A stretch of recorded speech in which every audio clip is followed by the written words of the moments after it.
All right. Well, greetings and welcome to the Eccentric Perspective. I am your host, Blake Wally. Today is Thursday, June 26th of 2025. And I will be here for the next 60 to 90 minutes covering the latest news and current events. So I think this time it's actually going to go a lot shorter. I try to get this thing done in an hour. We shall see. Not a heavy news day, and I'm actually kind of relieved by that.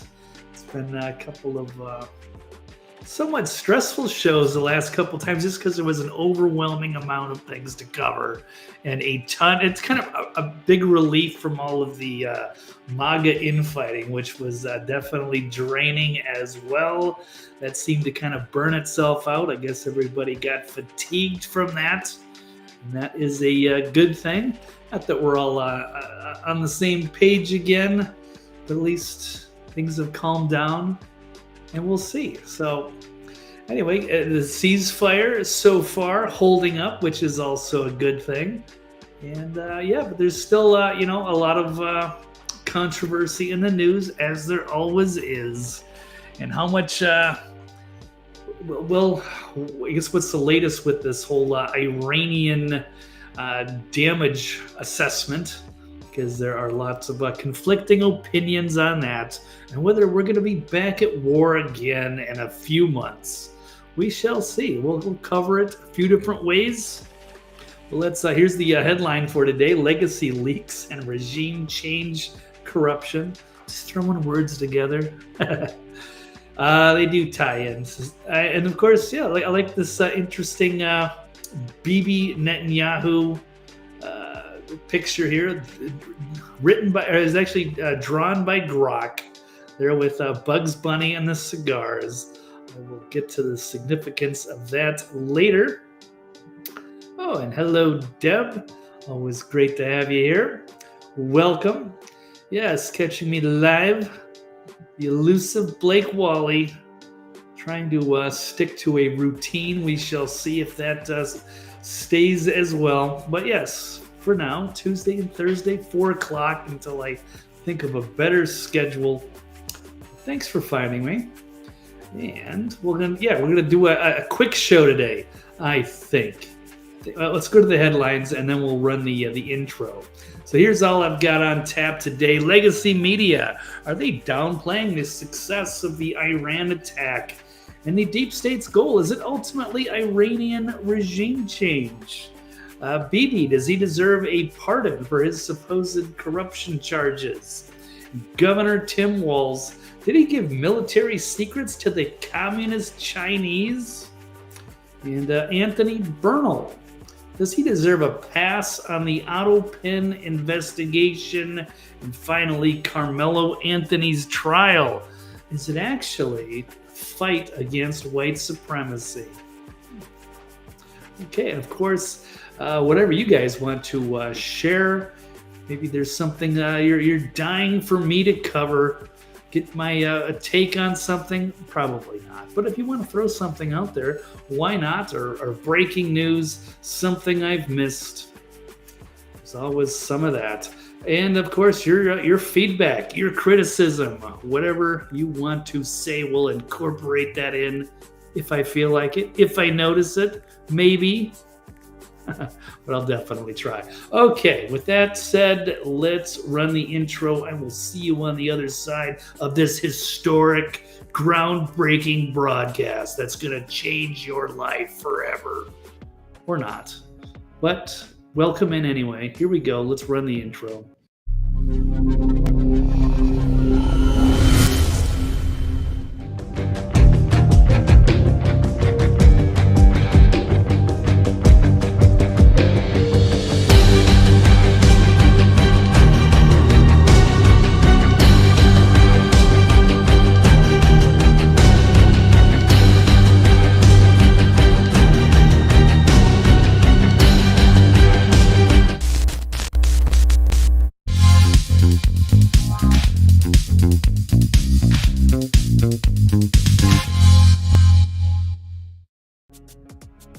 Okay, welcome.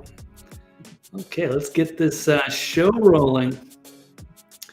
Oh, we got another question here from Deb. What do I think about the Autopen scandal and the consequences? Well, that will be coming up later in the broadcast. I don't know, it's whether it's a headline story. I'm not sure what the headline is today, although the prominent thing is the Iran scandal, and Pete Hegseth out there, and how much damage did we actually do to these nuclear facilities, and is CNN leaking info, all that good stuff. But the Autopen scandal is it's going to be the biggest one probably of the year, I would think, and maybe the biggest scandal in American history. So let's I don't know if I should jump to that or out of order, but this is going to be a quick show, I think. We'll actually, I'd like to try to power through this one relatively swiftly if I can, but we'll go as long as it needs to, I suppose. So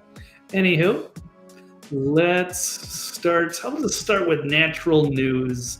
Mike Adams. Iranian media is now dismissing Trump's claims of nuclear facility destruction after claiming a big, bold success. The bunker busters, the 30,000-pound bombs dropped all over, Tomahawk missiles, just waging obliteration and destruction. Or was this a sort of planned attack and it wasn't that bad, and they had enough reinforcements and concrete that it's actually just going to delay their nuclear operations for only a few months, and then we're going to have to start all over again? That's the word. I guess it just depends on where you get your news from. So I'm trying to get my news from a few different sources, and maybe the truth is somewhere in the middle. But we'll find out. So Iran has denied major damage to its nuclear sites. Iranian officials and state media have also claimed that U.S. airstrikes caused only superficial damage to facilities like Fordow and Natanz, with no radiation leaks or major setbacks. And they accused Trump of exaggerating the impact. But of course they would. They're going to minimize it, and that's the thing. It's hard to really assess what's actually happening, because it's not like I guess we probably have spies there, and obviously Mossad's got their spies there, but you just can't really believe anybody these days. Everybody's going to claim it a bit differently depending on their perspective.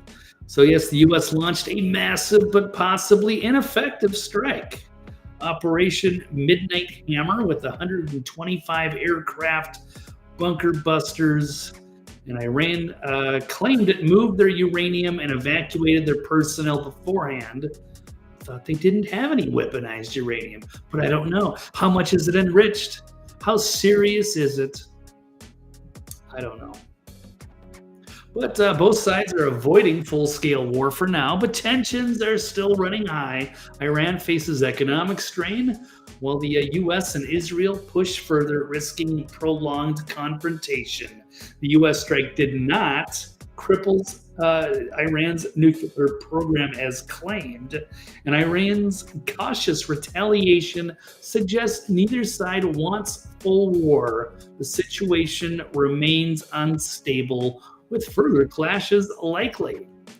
So, okay. So I guess we can talk about that for the next few months. As do we have to get involved with to end the ceasefire and take out their nuclear program again? If they're going to be able to run the same playbook, it's not going to be possible. And many are saying that you would have to go inside of these actual facilities to do anything. You're not going to be able to blow it up from the outside, even with the bunker busters. They're already well aware of the game, and we don't know if we're actually, tipping each other off. And who's really allying with who behind the scenes? That's another controversy. So we got U.S. intelligence assessments finds the strikes failed to destroy Iran's nuclear sites. This out of Information Liberation. Here's Brigadier General appearing at public in Iran's victory celebrations, beating the widespread allegations that he was killed. Oops, what happened here? I was going to run that video, but apparently it doesn't work that way. Here's another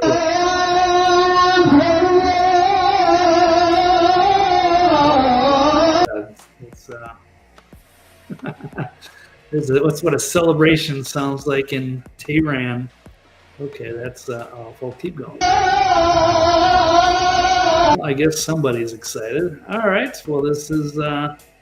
I don't really know the context here. I guess they're people are in Tehran expressing their gratitude for their armed forces.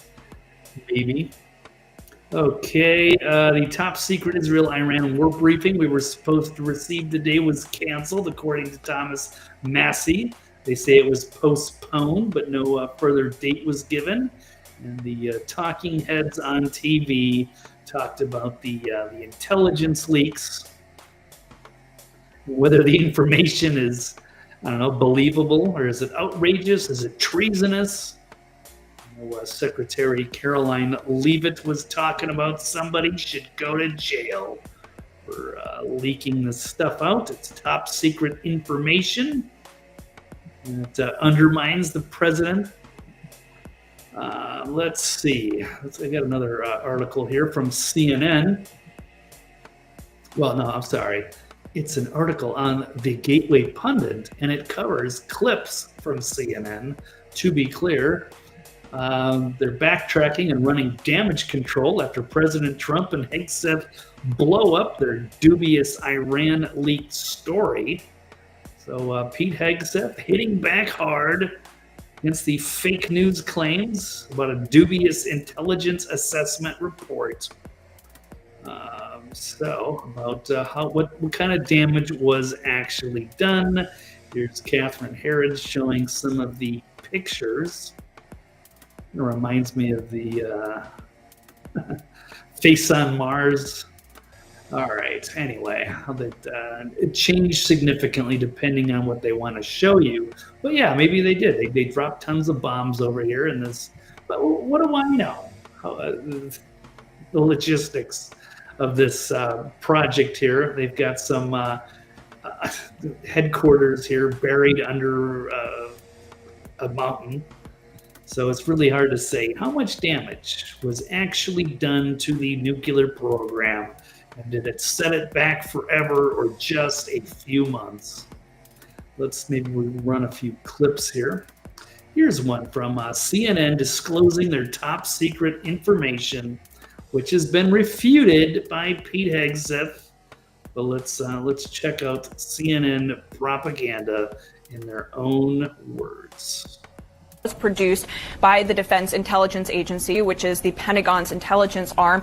And it is worth noting that it is a very early assessment. The strikes were only a matter of days ago, and the intelligence community is still gathering intelligence. They are still working to come up with a full, comprehensive picture of what exactly happened here. But based on a battle damage assessment that was carried out by U.S. Central Command, essentially looking at the images and looking at what was actually damaged, the Defense Intelligence Agency has assessed that the core components of Iran's nuclear program are largely intact, and that Iran's nuclear program has essentially only been set back by months. Now, we present.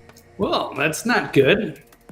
This was the whole reason for us to get involved in this war, right? Because Israel preemptively attacked Iran, took out some of their top leaders, trying to set back their nuclear program, but they just couldn't get inside of these mountains, into these deep underground facilities, and they were going to need the latest and greatest military technology from the United States, the bunker busters, to get in there with the deep penetration and finally end this nuclear threat once and for all. But perhaps that still wasn't enough. So what are they going to do now? Is it the rods of God, some other kind of crazy other futuristic weapon we haven't seen? Or do we just stop this feud for now? Maybe it wasn't so bad to begin with. maybe this was cooked up by the neocons, the warmongers, Israel, and the Bibi regime. Who knows? But it's never going to end. I don't think. Seems like they're going to try to go for a war one way or another. But let's continue with this clip. Presented this information to the White House for comment, and White House Press Secretary Carolyn Leavitt, she did acknowledge the existence of this assessment, but she said in a statement that the administration disagrees with it. She said, quote, "This alleged assessment is flat out wrong and was classified as top secret, but was still leaked to CNN by an anonymous low-level loser in the intelligence community. The leak..." Trump has been a bad influence on Caroline Leavitt, a low-level loser in the intelligence community. That's good. Speaking of this alleged assessment is a clear attempt to demean President Trump and discredit the brave fighter pilots who conducted a perfectly executed mission to obliterate Iran's nuclear program. Everyone knows what happens when you drop 30,000. I know exactly what happens. Actually, no, I don't know if everybody knows what happens but it sounds a lot, and it sounds like this was a very complicated mission that they ran. And it is, it's very significant, the precision and how long it took out and the way they kind of faked everyone out and had the decoy assault.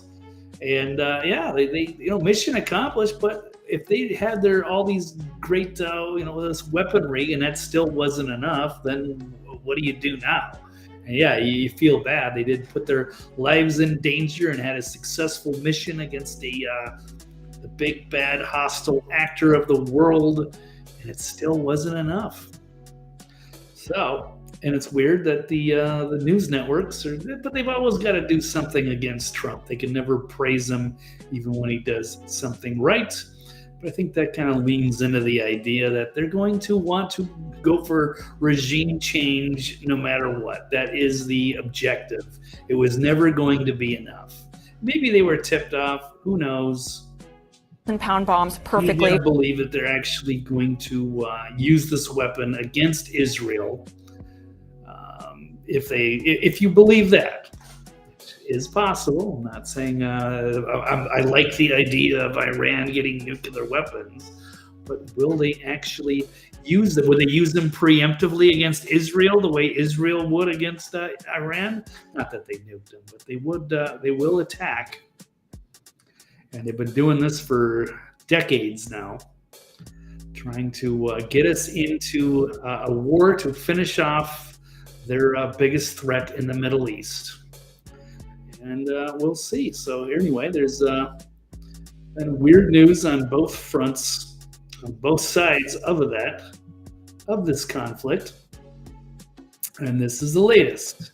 Whether we did enough damage on their targets, total obliteration. Now, it is worth noting here that there has been dissent, I should say, within the intelligence community, within the defense community about just how much of an impact these massive bunker buster bombs would actually have on Iran's nuclear facilities. It was far from certain, given that these bombs had never been tested in an actual combat scenario, whether they would actually penetrate those very, very deep underground tunnels that lie underneath these nuclear facilities. And what we are told is that as of now, this Defense Intelligence Agency assessment, it does conclude at this point, again, it is still very early, that those underground facilities, including the centrifuges, including the highly enriched uranium that everyone has been talking so much about, those are largely intact. Now, of course, this does stand at odds with what President Donald Trump and Secretary of Defense Pete Hegseth have been saying in recent days about the impact of these U.S. military strikes. Of course, President Trump said it was totally obliterated,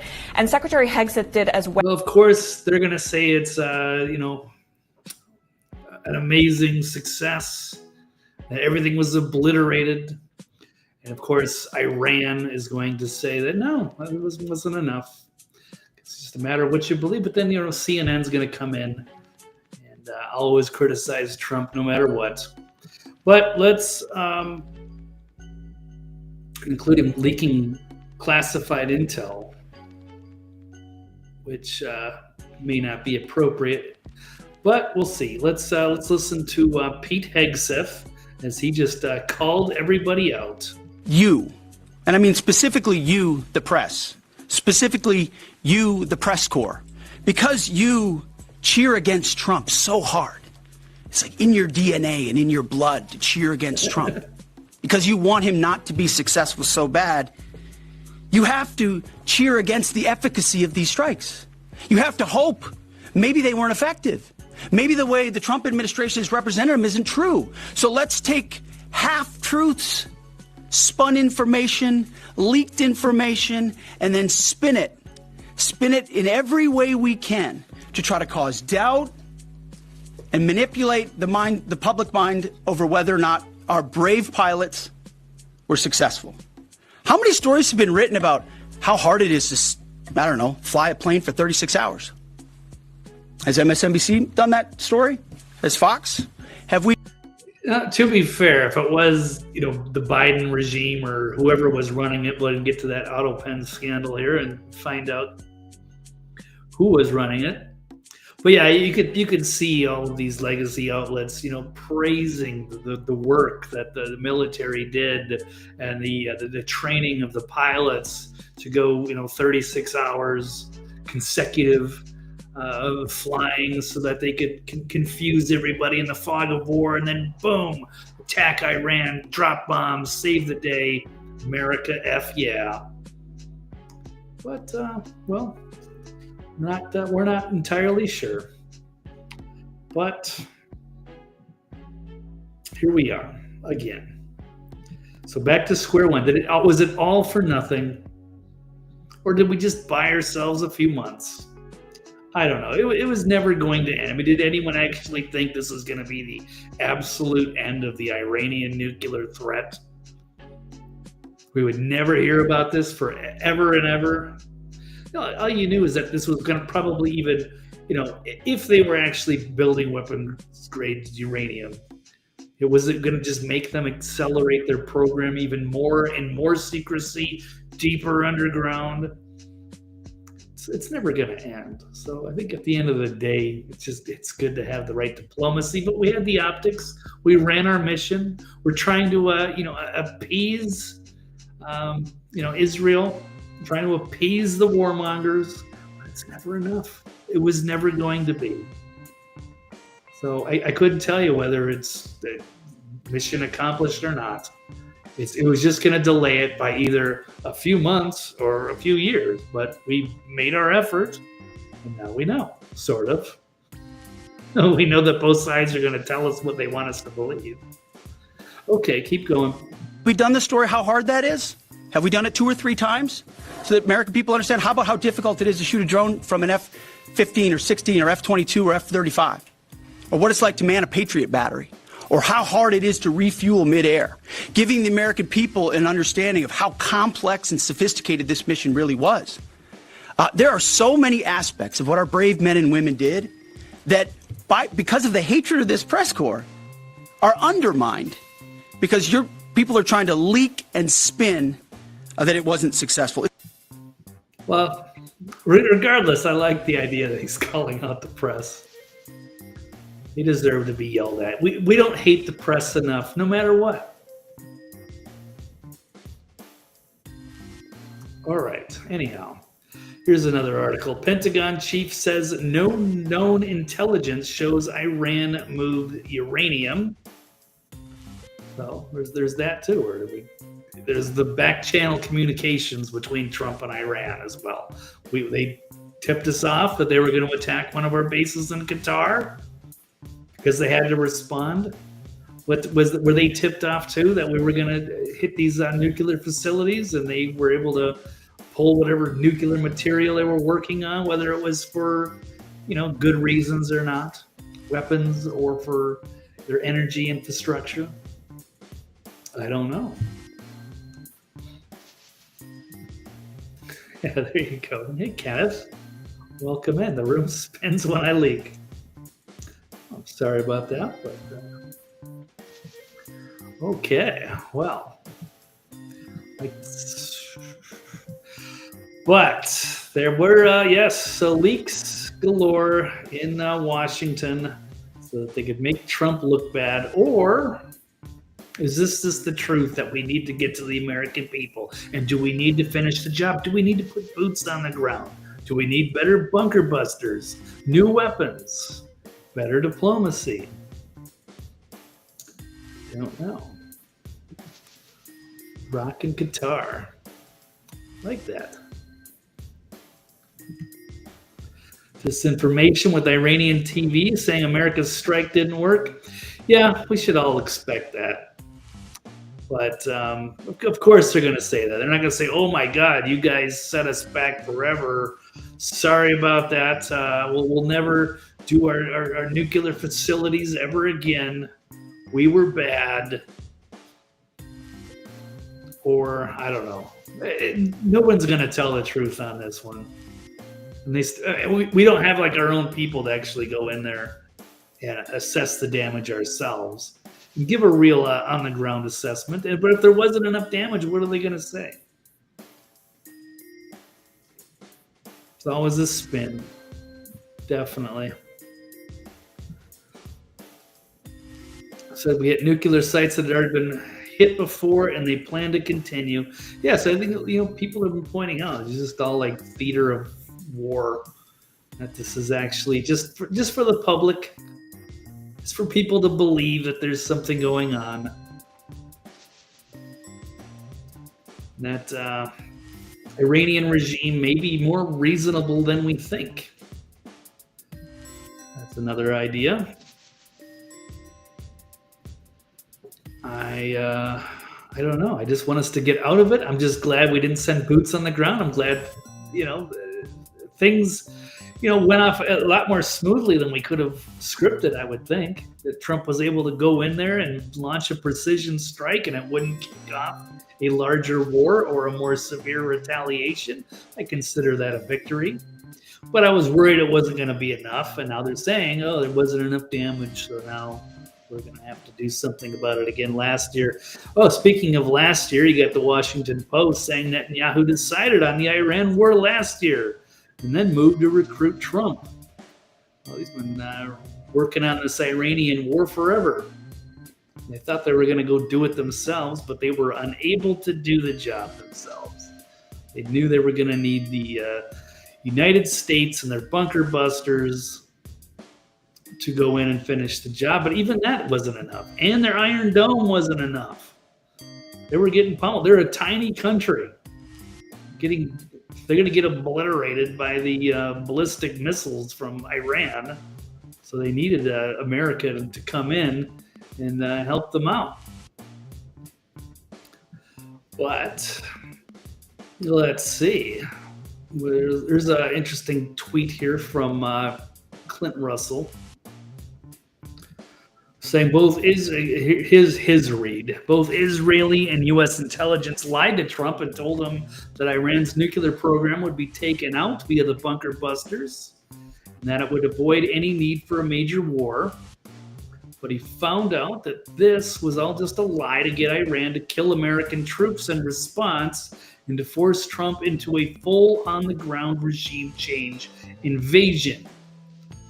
So this leads into the possibility that the Iranians are actually more reasonable. They do not want war. Never did. This is Israel's meddling. I don't want to say Israel. This is the Bibi-led regime in Israel. It would be like saying the George Bush regime of the United States, trying to meddle around and start conflicts and capitalize on those conflicts. So, looks like maybe, or at least according to this opinion, that Israel was trying to trap him into a war. And I do believe that is a thing.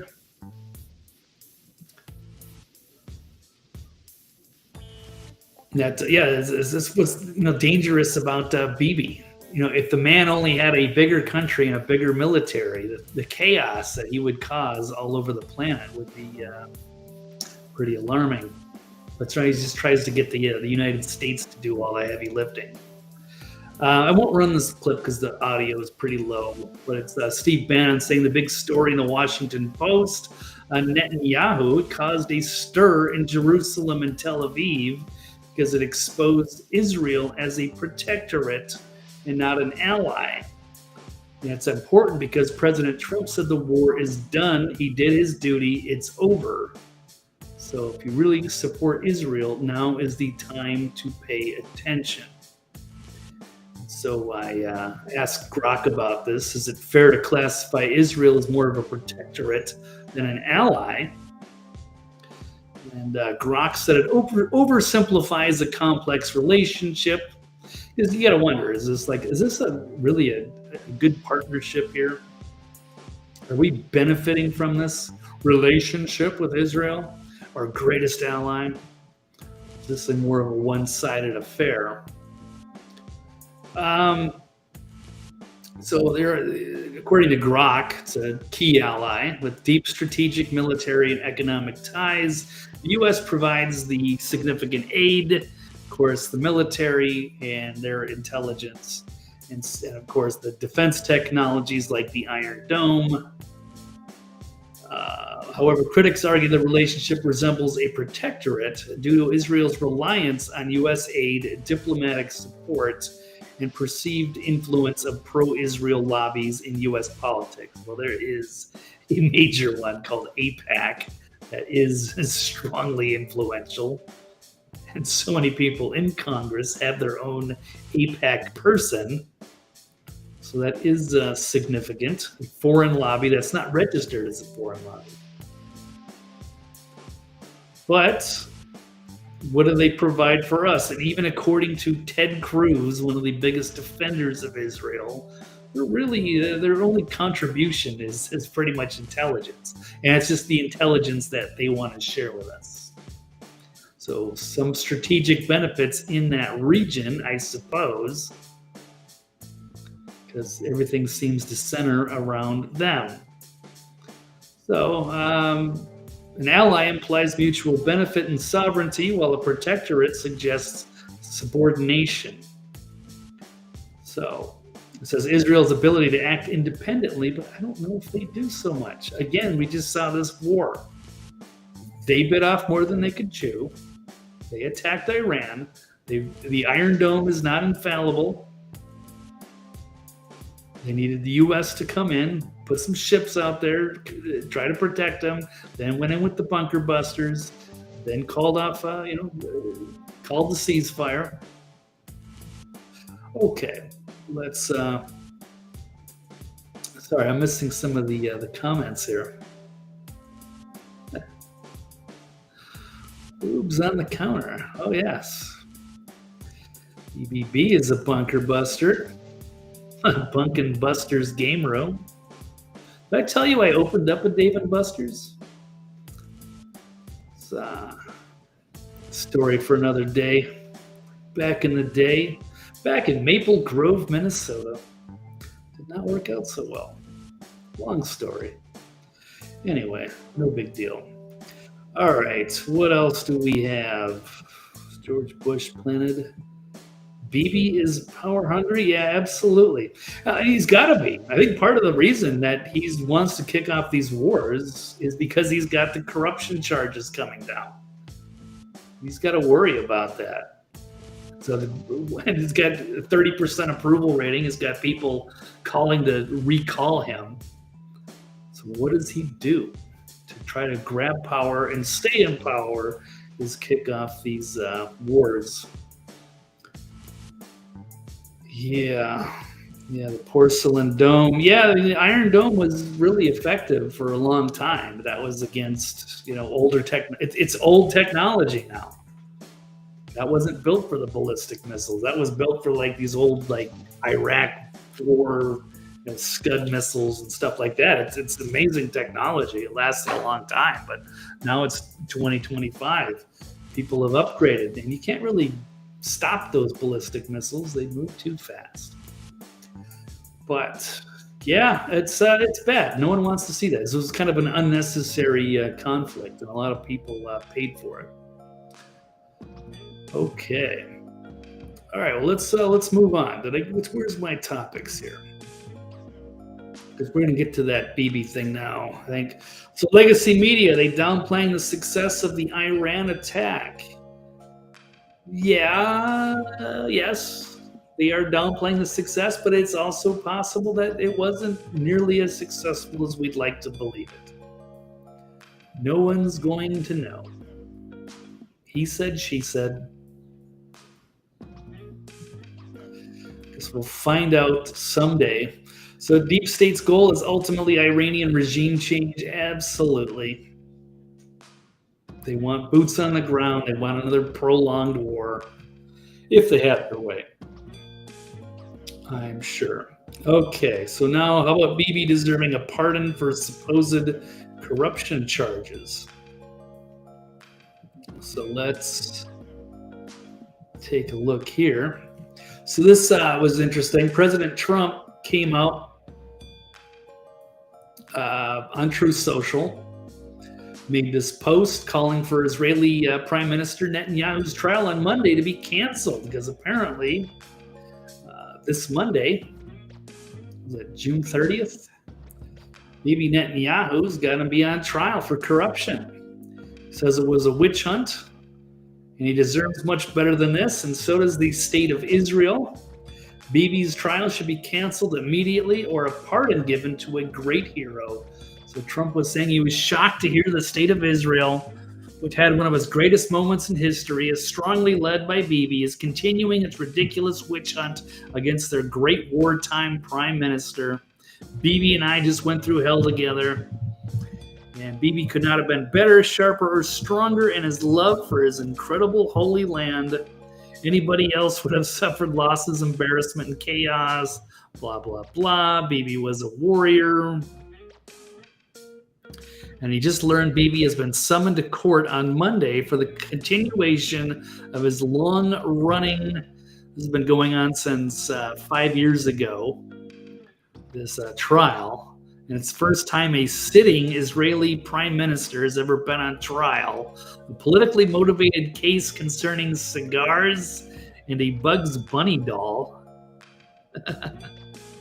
On a witch hunt, but anyway, he thinks that he should pardon him. It's a travesty of justice. Some are confused.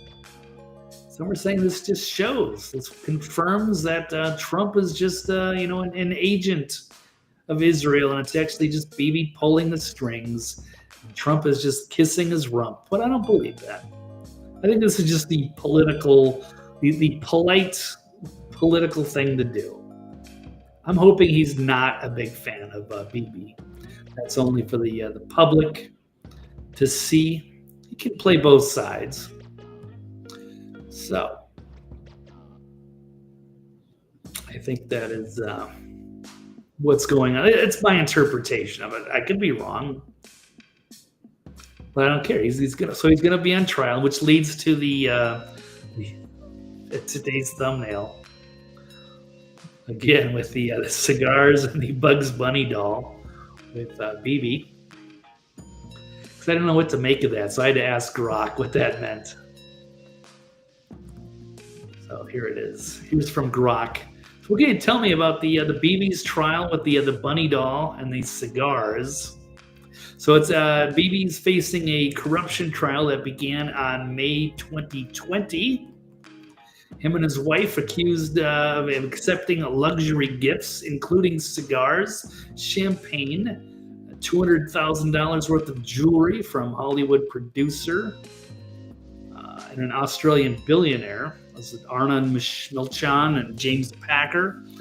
And that I guess he got a large Bugs Bunny doll back in 1996 as part of Seeking Favors. So that's where that comes from, I guess, because I was confused what Trump was talking about. So he did get cigars and a large bunny doll. That was a long time ago. So there is corruption, there's bribery, there's a lot of things, but this is not even like for the war crime stuff. So I don't know how serious. What are they going to make him do? This seems. It's alarming. It's not good, but this is probably low level stuff compared to what he's actually done. This is like the Hunter Biden stuff where he's going to plead to a gun charge, some low level thing, but they're not going to go after the laptop and all the disgusting stuff that was on there. But that's just in Israel. So they could pardon that, but that's got nothing to do with the ICC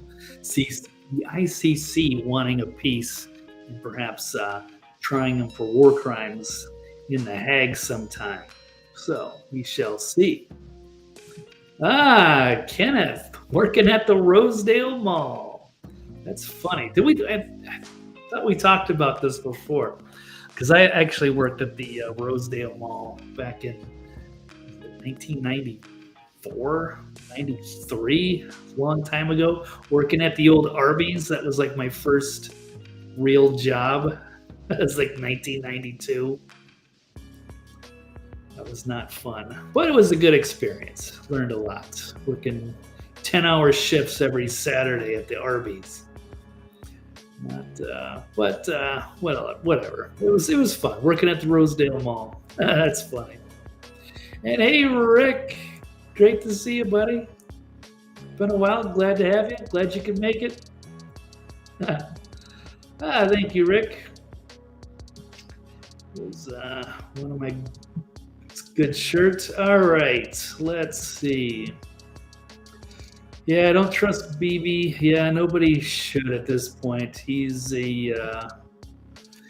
caught with so many different scandals everywhere that's going on. He's constantly stirring something up. I don't even just trust that wicked look on his face. I don't know why anybody does. But his credibility has been shattered in the last few weeks, the last year, really, since the 10-7 conflict. Since the 10-7 conflict, when we all had sympathy for Israel and for Bibi and the people, and then it's just, we've lost that. The fatigue now setting in as he's committed atrocities and tried to drag us into yet another regime change and a potential war with a formidable opponent and with formidable allies. Okay. Oh, I did not hear about this. Rick, tremendous flood in China with cities being wiped out. I did not notice. If you've got anything if you got a link or something on Twitter, I will check that out, but I have not seen anything about that one. Uh-oh, what happened? Okay. Bibi in trouble. Yeah, he's going to be going to trial on Monday, but again, it seems like over minor stuff. But whatever it takes to remove him from power, he should not be there. I don't even have an axe to grind with him. But there really is no purpose for him being the leader anymore, especially he's been in there so long now. And with a 30% approval rating and all the corruption, it's past time for him to go. Yeah, bribes, payoffs, so much. Frankie, isn't Grok mind-blowing? Yes, it is. It can be wrong. It can be frustrating. It's a work in progress, but there is no purpose in Googling anything anymore. Not with the way Grok can summarize information these days. I mean, yeah, it saves you so much time, too. If I was going to ask that question, just trying to get a few... I consulted Grok 3 times for items today. We got one more coming up. But yeah, tremendous resource. If they could, make sure he's getting, good information. Okay. Oh, and he made my thumbnail for today too. That's his work. I didn't make that.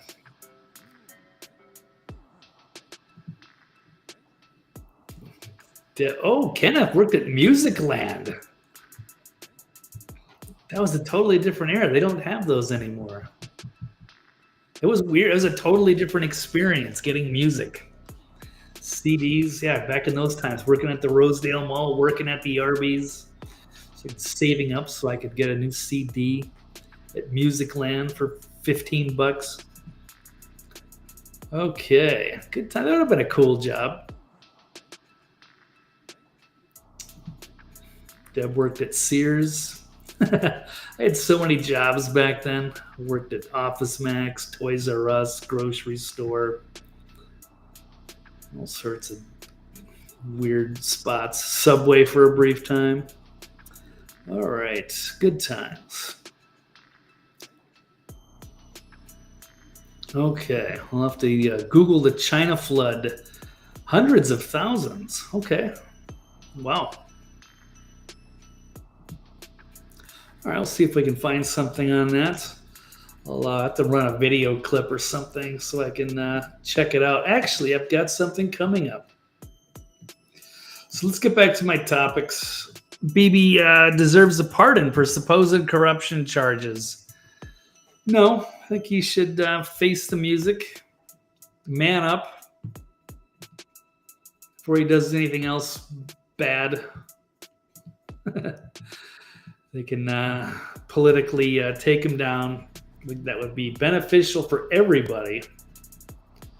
Okay, let's get to the next topic. Governor Tim Walz. Well, speaking of the Chinese, let's go to this one. Governor Tim Walz giving military secrets to the Communist Chinese. There was, I watched this great interview with, this all ties in. The Communist Chinese with Minnesota here. And Tim Walz, and he interviewed this journalist in Minnesota who used to work for WCCO. Kenneth probably remembers that. One of the great investigative journalists, I guess, that they have, like the kind of the Cheryl Atkinson type. Been under fire, and they went into detail on the George Floyd stuff. What's going on with this latest this political assassin. I haven't even covered that story yet. It's so bizarre. As we get more information from that one. And then, yes, Tim Walz.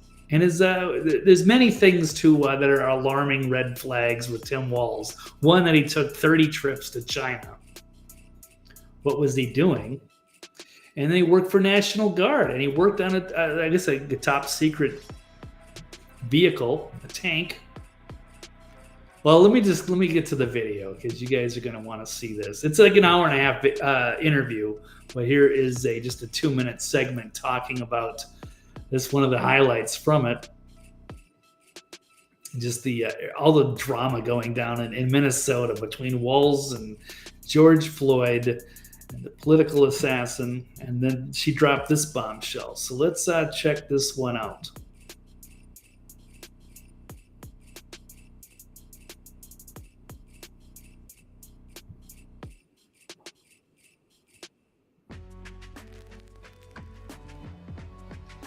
I am not having this open. Hold on. My bad. Totally messed that one up. Okay, let's try this one more time. I've spoken to a couple people that served with Tim Walz in Nebraska in that guard unit, and they suspect, and we've done stories and tried to reach out to Walz for comment, but they suspect that perhaps he took their standard operating procedure, the SOP, for the howitzer army tank. He was assigned to this tank. It was nuclear capable, and this was all laid out in the SOP that goes missing while he's there. And the manual goes missing? Right, and they had talked to the FBI about this as well. There's so many questions. What does that mean? Why did they talk to the FBI? They think that he's traveling back and forth from China at this time, and then we also know that this howitzer... Wait. I know I sound crazy right now. No, you don't sound crazy at all. You're recounting the facts. Yeah. You are saying that men he worked with in the National Guard in Nebraska went to the FBI because they believed he had given classified military secrets to the Chinese government? They suspect that he did, and well, they suspected to the point that they went to the FBI. Well, this was all when all these stories are coming out finally about his background, and they're like, maybe we should talk about this. These are guys that back then didn't report this. This was in the early 90s, and they always talked about it amongst themselves. And I think that they weren't completely aware of the potential threat something like this could pose, but they always thought this was very strange. And then China started producing almost a carbon copy of this military tank a couple of years later. Come on. For real? according to all of our research. Yeah, so picture that. Tim Walz going over to the Communist Chinese, the country, for 30 years as this, whatever, the school teacher, whatever he was. There's some bombshells in this whole interview put together. I don't know where this guy came from, how he took over as the governor. This doesn't add up. He should have been vetted out a long time ago. As a National Guard, yeah, he's got this, stolen valor thing, and he's a coward. Quit once things got a little too heavy. He got out of there. But apparently, it looks like they can draw a connection. He was leaking intelligence, military secrets on this vehicle, this nuclear tank, to the Chinese. And that his own soldiers ratted him out to the FBI. That's pretty major. There's also another weird fact from this interview. Apparently him and his wife, that goofball wife he has, they got married on the anniversary of the Tiananmen Square massacre. So the peaceful the peaceful protests that got out of hand, including this heroic person only known as Tank Man that defied the tyranny of the Chinese and it had that amazing moment standing up in front of that tank. And we don't know his name because they were, politically destroyed and executed after that. But you would think it's kind of a celebration of one of the bravest souls in America, in world history. But he looks at it as like crushing, crushing the resistance. He's a bad dude. So yeah, Tim Walz, very much exposed. And now I don't know if he appointed this wacko who may have tried to take out one of his political opponents. This whole story doesn't quite fit together because they were going to take out apparently Senator Amy Klobuchar so that Tim Walz could take her seat. But the other Senate seat is going to be vacant, so I don't know if that makes sense. The guy might have been a wacko, but he was appointed by Walz. And Walz was not on the list, even though there were so many other Democrats that were. I look forward to digging into more of that story. It's hard to get the information out. And this brave, real journalist here in Minnesota is actually, putting the facts together, but the regular mainstream media there in Minneapolis, St. Paul doesn't want to touch it. They're protecting Walz. And apparently the head of that major paper there, the Star Tribune, is allied with Walz. So it's like you start seeing these patterns. His ties to the Chinese, and this is just kind of how Chinese state government. It's like he's trying to run that model in the Minnesota, and he's destroyed law enforcement. Crime has gotten out of control. Well, for St. George Floyd and that whole big cover-up. Man, there's some weird stuff out of that. But yeah, that's another interesting tidbit out of there. So, Tim Walz, it's a communist agent. All righty. Let's see. Yeah, different world. Rick, I agree. I miss that old world, man. 90s. Very different. All right. I do remember Clark subs very briefly. I think we did discuss that.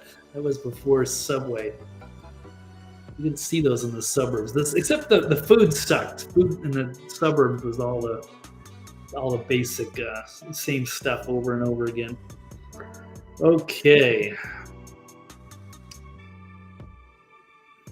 Tim Walz. Yeah, little China Tim. Frankie, not surprised about Walz. Yeah, being dirty is the only way you can. Yeah, these people, they just crave power. They're not in it for the right reasons. They're awful people, and they want to be put on a pedestal. and they look for their petty power trips. It's pretty sad. They get the wrong people, and they're easy to compromise like that. But man, when you're selling your own country out to the Chinese, so you got to wonder. They got to start following the money and just thoroughly investigate this guy before he does more damage. So I'm still stuck on this. Yeah. Backdoor Walz. Yeah, something's very wrong with that guy. Yeah, Klobuchar is not too good either. That whole Minnesota is such a mess. It wasn't back when I was there. It wasn't so bad yet. They actually had some good people. They had like a Paul Wellstone. He was a good voice in the early 2000s. That was over 20 years ago. Really went to shit. It's a shame, and now it's just run by radicals now, and I guess it's Tim Walz and Keith Ellison and the George Floyd thing. It really ruined that state. It's too bad, but hopefully that can be exposed and turned around. We shall see. All right, let's move on. Got 2 more stories to cover. Oh yeah, and Rick, I did find. Looking up the Chinese flood you were talking about. I don't really have a great publication writing on this one yet, just some of the tweets, so I can't totally get... well, here's a Grok fact-checking, saying the flooding in China was severe, over 80,000 evacuated, and that this river rose 11 meters above normal. I don't know. There's conflicting claims on whether it's the worst in recorded history, but yeah, 80,000 people. That's a pretty severe. That's a big country. So it's a once in a 50-year flood. Yeah, that's pretty nasty. Here it is, the river. Oh yeah, going through the city right there. They're saying 11 meters.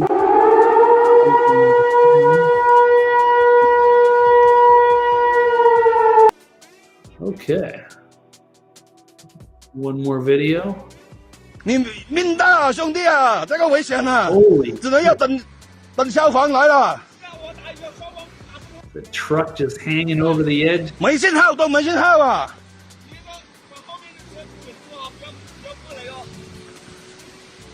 啊，唔係有部噶，唔係。 Wow. 那有个小车，那边有2个小车啊。 Well, that guy's What the hell? animated. Yeah, but look at that truck just hanging 你 over the. 命大啊，兄弟啊，这个危险啊，只能要等消防来了。 That is 11. 没信号都没信号啊！ Oh, he's still in the truck right there. You can see him in the cab. Wow, he was just able to stop. Now they're going to have to get the rescue crew out there. I don't know how you get them. You have to get a helicopter. I don't know if the fire crew can get up there. They're going to put too much weight on the end of that bridge. Man, okay. Well, good call, Rick. Okay.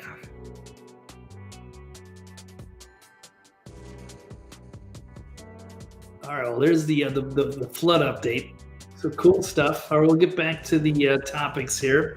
Governor Tim Walz gave military secrets to the Commie Chinese. It looks like it, yeah. Let's run the investigation. Find out once and for all. If he's got nothing to hide, then there's nothing to worry about. But yeah, I think he's compromised and he needs to go before he does any further damage. All right, next, Anthony Bernal deserves a pass on the Autopen investigation. So here we go. Deb, if you're still there. No, there's been an update on this, so this is good. Got a couple posts here from Anna Paulina Luna saying that Anthony Bernal was Jill Biden's chief of staff and is largely believed to be the puppet master behind Autopen Gate. And Bernal is now refusing to testify before Congress. Oh, here's the same quote I just said. If he has nothing to hide, what is he afraid of? Great question.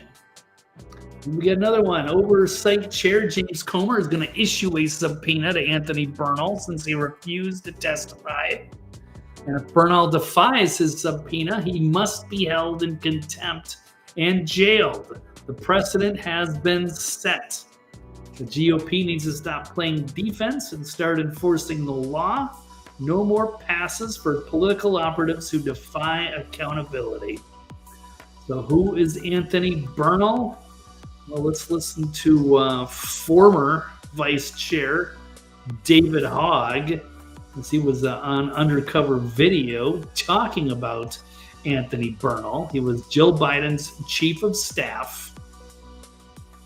And allegedly, he was the guy who was using the Autopen. He was the acting president of the United States, unbeknownst to anybody else in the country.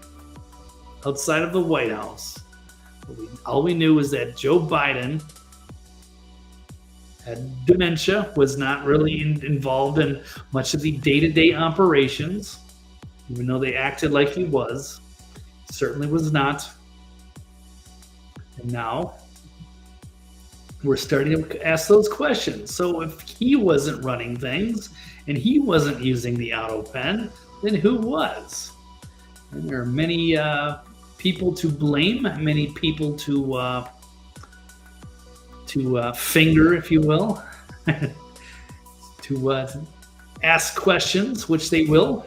And this one seems to be one of the most interesting by far. So let's check out David Hogg on Candid Camera talking about Bernal along with his friend from this Project Veritas undercover journalist. One question for me is, like, how corrupt is the DNC if so many people knew, or few people knew about Biden? Well, the president of the United States. I mean, I think the fact of the matter is the DNC is always going to be like a campaign arm of the president, ultimately.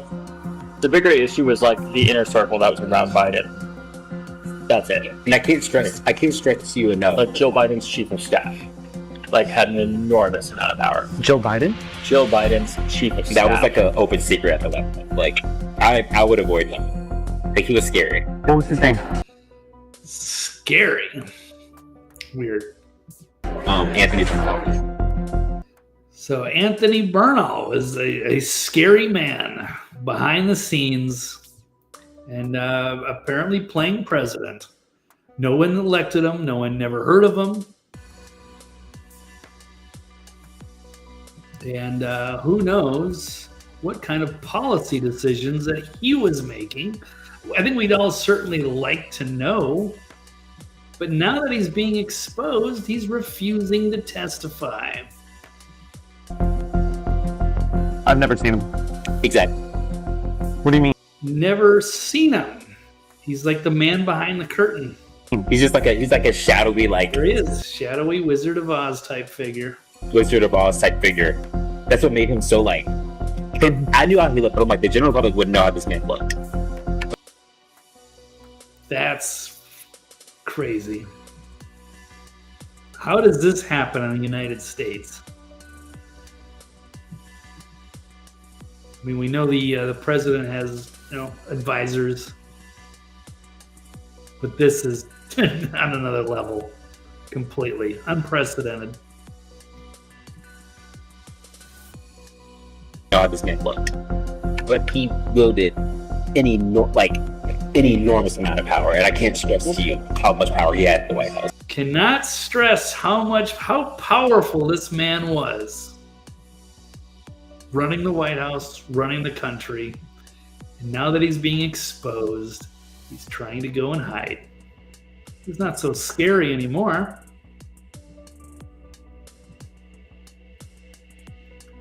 So, yeah, they need to throw the book at this guy. They need to drag him out of wherever he's hiding, and hold him in contempt, at least. I guess that's all they can do for now. I don't think they should just interrogate the dude if he's not going to talk. I mean, he's got to find his way to step up. We want answers. This is just cannot This should not have happened. It cannot happen ever again. But since it did, we have to have some accountability. So here we go.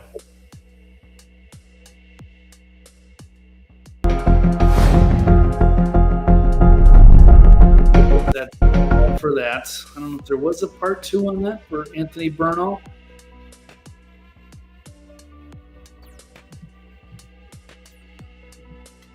But pretty alarming stuff.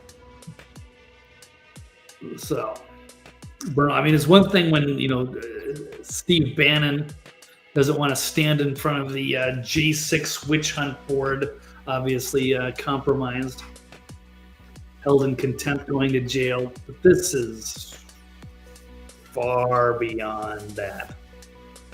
So,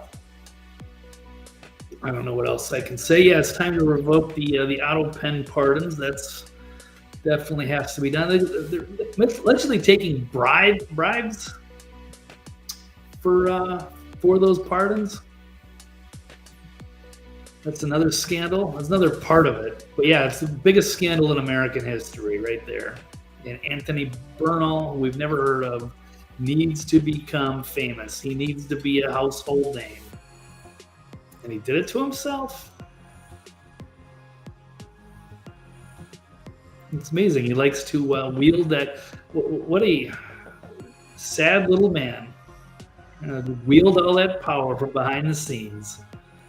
And then when we find out, then he goes and runs like a coward. So, I don't know. We got to find this guy and see if he can man up. Anyway, that's all I've got to say on that one. So let's move on. So Anthony Bernal deserves a pass on Autopen investigation? Absolutely not. Okay, last story I have is Karmelo Anthony's trial. Is it just a greater fight against white supremacy? Well, that's what they're trying to spin. So here it is. The family spokesperson who characterizes this murder trial now as a fight against white supremacy. Well, I guess if you were a sleazy lawyer trying to capitalize on this, that's how you would have to frame it. That's the only way that you're going to be able to get your client off, because this was, it seems pretty obvious for the neutral observers that this was unnecessary. Wasn't a some sort of a heroic standing up fighting against white supremacy. And anyway, it's a misunderstanding that went out of control and turned into an awful tragedy. Horrible. And now the family are capitalizing off all of this, and they've made a ton of money, and now they're asking for more money in their give, send, go. So the family have turned into grifters on top of it. So Metcalf, he's accused of brutally stabbing a 16-year-old track and football star, Austin Metcalf, at a track meet in high school in broad daylight, stabbed in the heart. Anthony was charged earlier this week with first-degree murder. He faces up to life in prison. So at first seemed like he'd gotten out. He got bailed out right away. Made a ton of money on Give, Send, Go. Family bought like a new house, new cars, security. But he's been charged now. He's finally getting in trouble, and people are seeing this for what it is. We're trying to make sure that he gets a fair trial, free from interference, but this is a big mess. It's hurt race relations. People are picking sides.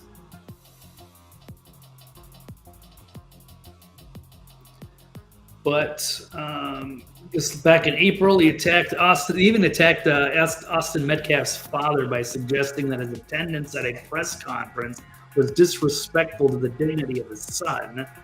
This was awful. And the father was way too nice about it to begin with.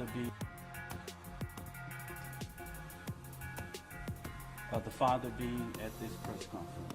No, we're not going to be able to hear the volume much on that one.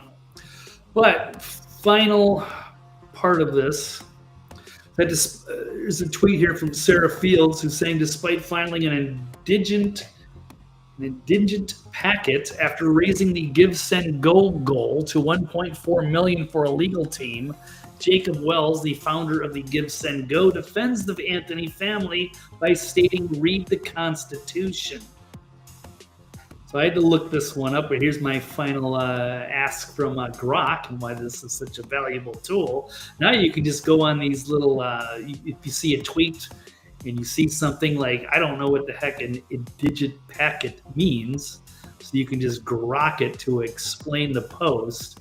And it says, this crowdfunding platform, it raised $1.4 million for Karmelo Anthony's legal defense. So, but despite Walz filing for an indigent packet raising questions about financial transparency and ethical fundraising practices, so I asked him, what is that packet? He said it's a legal document or forms that an individual submits to a court to request assistance because they typically cannot afford to pay for legal representation due to financial hardship. Well, it says, the legal system is a racket. People can't afford to go through the process and pay for their lawyers.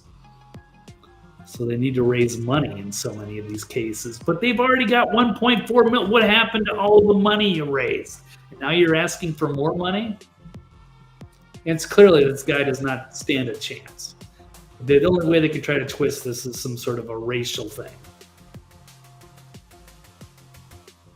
So there's just no justifying. He acted inappropriately and stabbed a guy that none of this had to happen. Did it to themselves. I feel bad for the guy because now he's probably going to spend the rest of his life in jail, and then his family's trying to grift and raise money off of it. It's pretty sick. It's twisted. It's unfortunate.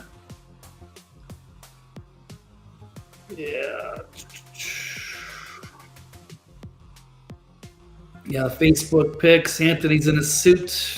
Well, yeah, they can frame these certain ways to try to make him look innocent, but nobody's buying it. But they tried. It's a sad thing. It's just people that would rush to that without even getting the facts. And they're showering the family with money. I don't get it.